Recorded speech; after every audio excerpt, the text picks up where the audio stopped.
Welcome to Women in the Middle Entrepreneurs, the podcast that gives you an unfiltered behind-the-scenes look at what it's really like being a woman in the middle who's over 50 and following her entrepreneurial dreams. Grab a superhero cape, girlfriend, because you deserve one. I'm your host, Master Certified Life Coach and Midlife Mentor, Suzy Rosenstein, and I am excited to inspire you with interviews that feature all of this midlife amazingness. Let's go.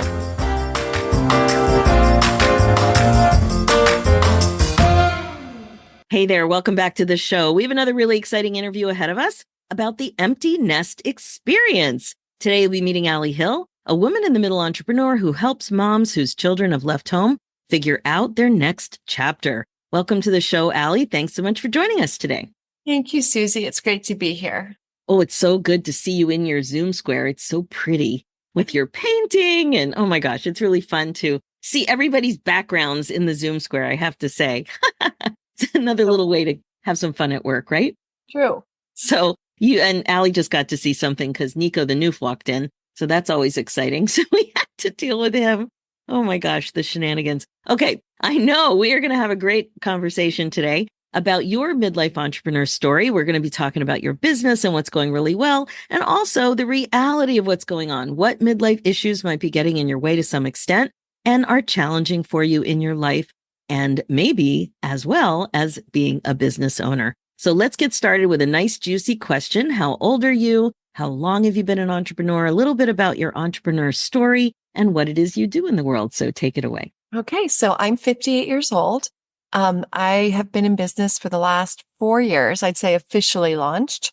I am a recent author. I am a life coach and a public speaker. So feel like I'm juggling all the balls at the same time. All the balls at the same time? What were you doing before? What were you doing before all of this? Prior to that, I was a full-time mom, but before that, I was a journalist. And I feel like I always sort of did one ball really well. I was a journalist straight on in LA, fashion, beauty, sports, and tried to do that with momhood and realized that wasn't going to work. The commute was too far. So I went all in on the mom journey and put all my eggs in one basket, one daughter, and did that for 18 years, pretty much exclusively. A little bit of writing here and there, but not as much as I would have liked, so that afterwards, when she did, leave the nest, it felt daunting, to say the least. Tell me a little bit more about that, because the one thing you mentioned in your notes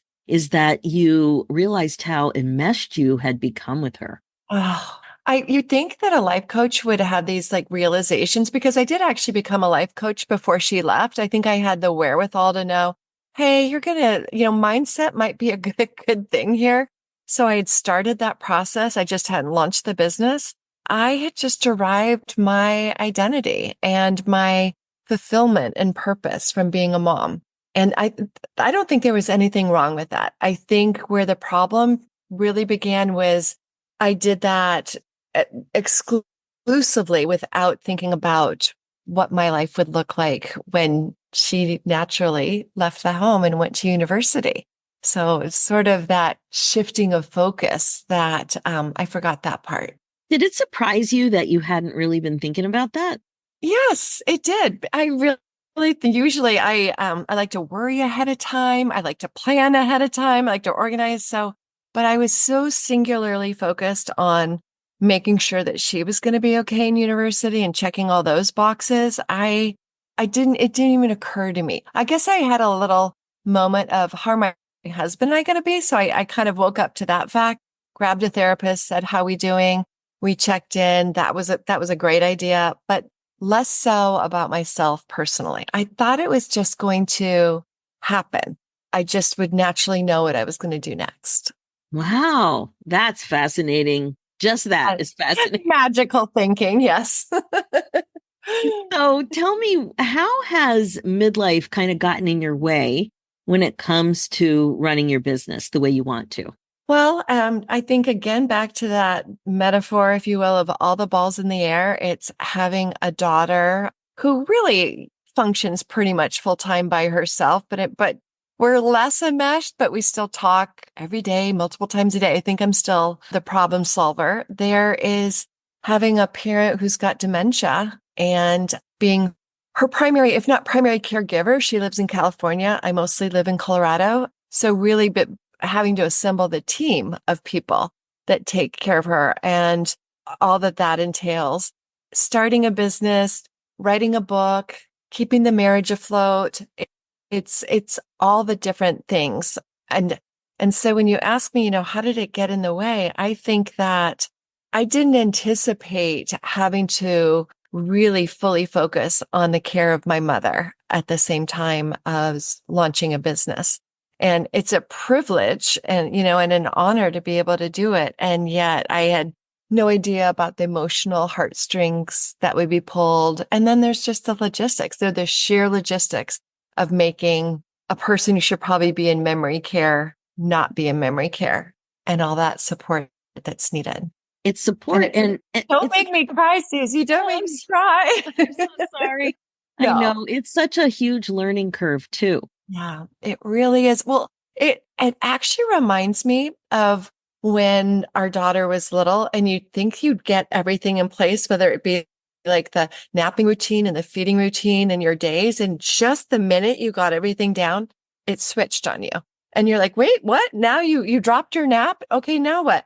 That's how it is with taking care of a older parent who has health issues and dementia. Every time I get the schedule exactly perfect, I'm like, okay, we're cooking with gas now. No, I mean, then life happens. So yes, flexibility would be the key, I think. Patience, compassion, all of that. So you mentioned that you wrote a book. So tell us a little bit about the book. And specifically, I want to ask you, because you also mentioned in your notes that you have speaking gigs. And I'm just wondering, when things are scheduled and you're caring for your mother, that must be really challenging. But let's start with the book. Yeah, so I wrote this book, Girlfriend's Guide to Empty Nesting, which has been such a fun labor of love that really came about from marrying two skill sets of being a journalist for a long time and coaching. And I realized I am not going to be able to coach as many women as I would like to. I've got a great Instagram following of, roughly 25,000. And I thought, how am I going to actually be able to impact their lives in a meaningful way? And writing is easy for me. Coaching is fun and easy, and marrying the two. I won't say writing the book was easy, but it was really a natural way to be able to connect with all these different moms. And then the speaking gigs, well, I think I'm lucky. I've got a great support system for my mom, but I think I just have to know that mom comes first. And, it's having my values in alignment. And if, family for me comes first, and the speaking gig will be there. And if it doesn't work out, I will try to do every obligation, every commitment through hell and high water, but my mom's not going to be around forever. So indeed. Yeah. And I guess when I read that, I was thinking, wow, well, and I know as a coach, it's pretty flexible, but speaking gigs are not as flexible. You can say yes or no at the beginning when there's an offer, but as it comes closer, you're pretty locked in. Of course, if you had to cancel, you would cancel. But when I read that, I went, oh, I wonder how that is going. So far, so good. So far, I've been, fortunate, lucky. And if I had some wood, I'd be knocking on it. But yeah, so far, there have been other things. I have a best friend who had, and I'm sort of her primary best friend, who was diagnosed with cancer. And that really took us kind of for a loop. And I had signed up for a amazing mastermind that had been waiting for a really long time. And it's a big deal to get into it. And I had to put it on hold for 3 months. Didn't have to. I asked to put it on hold for 3 months so that I could support her in her journey. And now I'm happy to say she's doing great. And I get to go into this mastermind with my focus and be able to be present and not be half there and half somewhere else. But that's just one of the things of, being in midlife and being fortunate to have something else that we're super passionate about. You still have to have the ability to balance and know your values and be able to align. And I just think you do the best you can. Yeah, that's right. Yeah. And then life happens. You set it all up perfectly. Life happens. You forgive yourself and you move on. Yeah, life really does happen. So tell me, one of the things I asked in the notes, and I just love talking to people about this, is how have you noticed that being an older woman affects you as an entrepreneur? And well, I see your notes, but you tell us. Well, I thought, and it's funny, I don't remember what I wrote, so it's good. It's, I'll prompt you if you don't say it'll this as probably be well. a totally different thing. I think what surprised me is when I was in going through my coaching cohort. So this would be 4 or 5 years ago. I was by far the oldest woman in my cohort. Like there were women who were just turning 30, maybe, maybe the bulk were in their 30s, but, couple actually, two or three in their mid 20s, Oh, that's young. couple in their 30s, and a couple in their 40s, and then me, I guess at that time, early mid 50s. But I felt, wow, this is going to be weird. Is maybe this coaching thing's a younger woman's profession. I have to say they never once treated me ever with ageism. I never felt like they were like, okay, here comes Allie, the old gal. I felt energized by their youthfulness and energy. And I think I actually learned that age is just a number. I don't identify. When you asked me how old I was like, what is that number? I kind of wake up and think, isn't being 42 amazing? I just pick a random number that I like and go with that. Not because there's anything wrong with being 58. I just don't I just don't over identify with it. I don't want to think I have less runway than I do. Right. And one of the things that you did mention in here is something that I also experienced was I just felt I was a little behind the curveball with tech. Technology, yes. No wonder yeah. Huh. I might have been having a senior moment there. I'm not sure. Yes, tech. It was a blessing and a curse. I got to learn so much in my first 2 years as an entrepreneur, but I absolutely felt behind everything. I mean, even Zoom, I think I listed them off. It was like Zoom and Trilogy and Canva. And I mean, there must have been 10 platforms that I had to learn in the first 6 months of my entrepreneurship. And I thought, I am going to have to stop reading People magazine because I need more files in my head. I have to start. I wish I could dump all the episodes of Kardashians in People magazine so I could make more files. I don't know if that's a thing, but I think it might be. Yeah, it's I had that tech issue too. It's like I thought I was pretty up to speed on some things, but when I went through coach training, it was tele-seminar. There was Yeah. not even Zoom. And I think Zoom came out soon after that. For me, it's been about 10 years. And I guess I just like the thing that really threw me was Facebook ads and webinars, like all the pieces of Mhm. all the puzzles involved in that stuff. And as soon as you figure it out, it's just like what you were saying with managing your mother's care. As soon as you figured it out, there's an update or some other Yes. thing. You're like, oh no, I just had this under control. It's so true. Or for me, whether it was becoming a coach, I don't know what I was thinking. I thought the day I became a coach, a certified coach, but the clients were going to line up at the door. There was marketing for promoting, there was selling, there was all of that. Same with the book.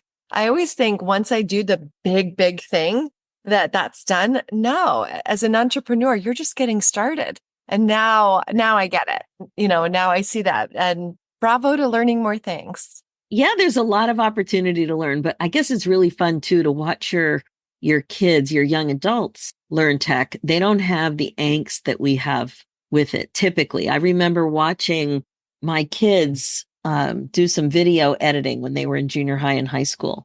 And I was just watching them click on things, not sweating, no anxiety, just clicking and figuring things out very quickly and creating. And Yes. I mentioned it a few times on my podcast that I think I have this traumatic experience from 1980 with a floppy disk in the computer lab. Something terrible happened. Everything went missing. And that has really freaked me out about clicking things and exploring that I'm going to do something. I won't be able to fix it. I won't be able to get back and things will blow up or disappear. I think that's what's going on. I mean, honestly, Susie, I think everybody in our age group has that. Yeah. I certainly do. I can think of full chapters that I accidentally erased. I mean, and it's like, it's the writer's worst nightmare is to push the wrong thing.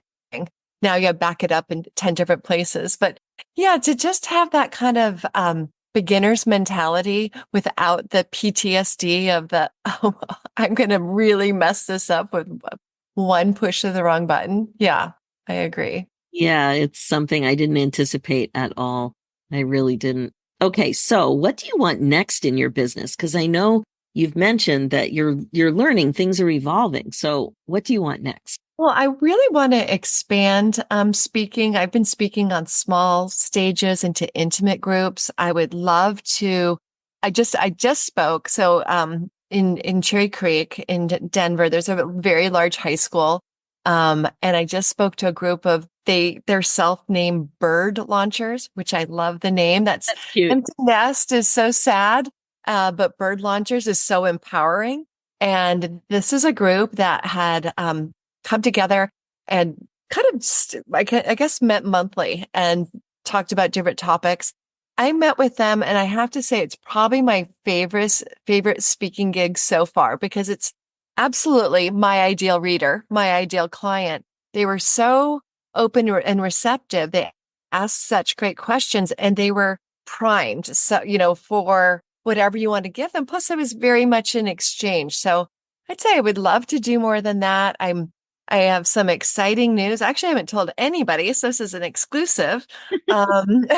I'm launching a subscription-based private podcast, just doing more talking about the book and showing up in those ways. It's been really fun to do more in-person connections rather than everything over Zoom. I definitely I do a few one-on-one clients, but a lot of travel on the horizons. So that's what I'm looking forward to. Did you imagine yourself a speaker? No, I failed public speaking in university, so nobody could be more shocked that I actually love this. And I think actually these Zooms and going on, IG Live has helped prepare me for it. But when I did a TV interview, I've done a few over Zoom and that was fine. But when I did it in person, I think I felt myself like literally lift outside my body for the first 2 seconds.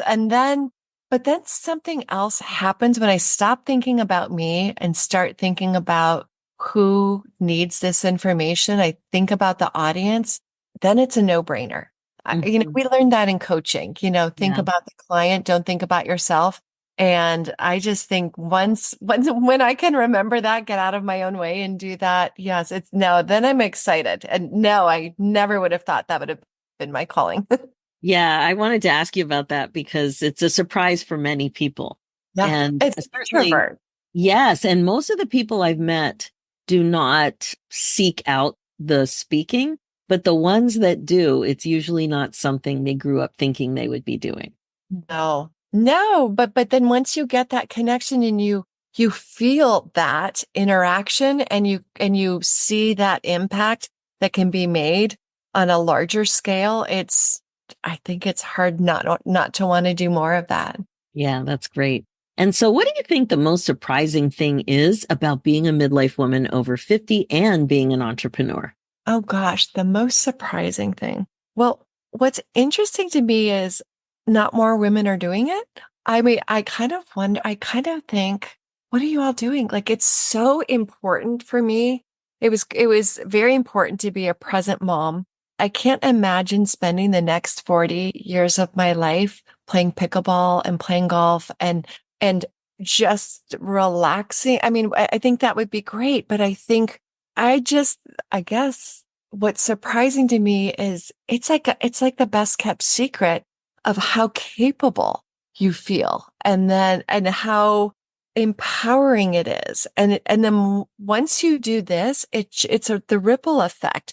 You realize that, okay, I'm now became a certified coach. I've written a book. What else can I do? And it's like your whole world opens up. So I'd say that's the good surprise part. If I had to say the negative, it would be, wow, isn't tech a bitch? It's Yeah, I agree with you. I mean, this is why I really focus on possibility and helping people imagine possibility because it's just midlife women, in my opinion, are so freaking amazing. And as I say at the beginning of the podcast, it's like grab your superhero cape, girlfriend.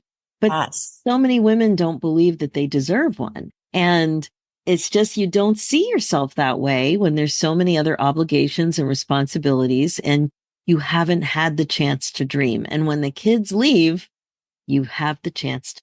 It's what I call dreaming and scheming. Like there's a time in our life when we get a pause, and it's such a gift to start dreaming about the future. Maybe there's dusting off an old dream from the past that we put on the shelf, until when the kids get older, when we have more time, when we have some more money, whatever it is. If you can't remember what it was, and it's not obvious what was on the shelf, then it's really important to be looking at the possibilities and the breadcrumbs that are coming your way. I think inspiration is right outside our door every day. Agree. And we Yeah. just have to be looking for it. There are Yeah. signs. There are, you know, I tell a story about one client who she had no idea what to do when her kids went off to school, to college. And she kept getting these brochures in the mail, and they were like postcards, but they were like from artists' galleries. And she's like, this is so weird. Are all the art galleries having, all of a sudden sales or something? But she kept resonating. She kept putting them on her bulletin board or her refrigerator because they were so pretty. And we would talk about it. And then maybe a week or so later, she was in the coffee shop having coffee with a friend, and she noticed on their bulletin board, there was a beautiful flyer for watercoloring. And she's like, this is so weird. This must be like the 10th time art is coming up to me. And her friend said, well, have you ever thought of yourself as an artist? Do you want to paint? She goes, I mean, maybe I thought so, but I'm not an artist anyway. She took the number. She made a deal with herself. I'll go for 10 minutes. She went to that class, which led to 6 more classes. Guess who's a watercolorer? Yeah. Guess who's opening a gallery or an exhibit? Yes, I know. It's just, and people don't believe that it's just that simple. There are tiny nudges and breadcrumbs every day. You just have to open your eyes to them. Completely agree with that. Well said. Now, one of the things that I ask about is your coping strategies. And you mentioned your morning routine. Can you tell us a little bit about that? Yeah, definitely. So I wake up, and I won't say I am not perfect on this. When I've had this house full of guests, I have to say this has not been a great week for the morning routine, but normally I wake up and I meditate every morning. I have been on the Gabby Bernstein app. I cycle through whether it's Headspace, Gabby, Calm, any of them. I like a guided meditation. I do that for the first 10 minutes of my day. I then grab an oracle card. This group is Denise Lynn. Today, what I'm very happy is abundance. And then I think about that. I has a little guidebook. I read about it. I often journal, and then I try to move my body in a way that feels good for that day. If it's a walk outdoors or maybe a little spin on the bike. But if I do those things and maybe, a cup of tea or some bone broth, it sets me up so well for whatever's coming next. I love that. And for you, a morning routine in the morning is what really sets you up. That's what you Yes. like. Yeah. Very nice. I've heard all kinds of things about that. And I love that you figure out what's right for you, for sure. Well, you've given us a lot. I'm wondering, what is the best way for people to get in touch with you? Definitely. So Allie Hill Coaching, Allie, and that is Allie Hill Coaching website on Instagram, Facebook, and I have, a wonderful freebie for your listeners, some steps to progressing on their journey. But those are all the ways. Allie Hill Coaching also, on Instagram. Amazing. Allie, thank you so much for taking the time from your day and your beautiful views. and sharing all of this. Your story is great, and being really authentic about what's going on with your mother. I really appreciate that because so many people are experiencing the exact same thing. And it is a difficult time and a beautiful time to have parents like that. I've far outlived my parents already at my age, so I didn't grow up with senior parents at all. And I really appreciate you sharing your journey. So thank you so very much. Oh, thank you, Suzy. I want to say thank you to you also for shining a light on this midlife process and the entrepreneurship, putting them together and all the different things that we have to look forward to and challenge us. I think it's really beautiful and important. Oh, thank you so much. Okay, that is it for now. If you're listening and loving what you hear, please like and subscribe. Reviews are great too and much appreciated. And if you're a woman in the middle who's 50 or over and an entrepreneur and would also like to come on the show, please go to www.midlifeinterviews.com and fill out an application. We'd love to have you on to share your story too. Thanks so much for listening. It's never too late for you to put yourself on your agenda. I'm Suzy Rosenstein, and I'll talk to you again soon. Now, real quick before we say goodbye, if you are connecting with this show, I'd love to invite you to a happiness breakthrough coaching session. It's my laser-focused coaching call that will help you get clear about what's getting in your way as a woman in the middle entrepreneur and confident about your next steps to more happiness in your next chapter. Head over to www.nextchapterbreakthrough.com. Talk to you soon.